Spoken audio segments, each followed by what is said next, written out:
সাধু বাবা, এই নিন মাদুলির মূল্যটা। তথাস্তু, কল্যাণ হোক তোমার। এই দেখছিস কি, আমাকে গচাতে পারবি না। ভাগ শালা ভণ্ড।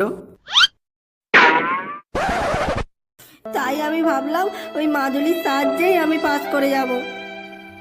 ওই জন্যই সারা মাস পড়াশোনা না করেও পরীক্ষার আগের রাতেও বসে বসে দিব্যি টিভি দেখছিলিস। হ্যাঁ, সব দোষ ওই ভণ্ড সাধুর আর ওর মাদুলির। এই চুপ কর, দোষ কারণ নয়, দোষ হলো তোর। আর ওই মাদুলিটা কোথায়? ওই তো এইখানে। যা দেখি নিয়ে আয় কি 200 টাকার মাদুলি। হ্যাঁ, আনছি। এই নাও এইটা।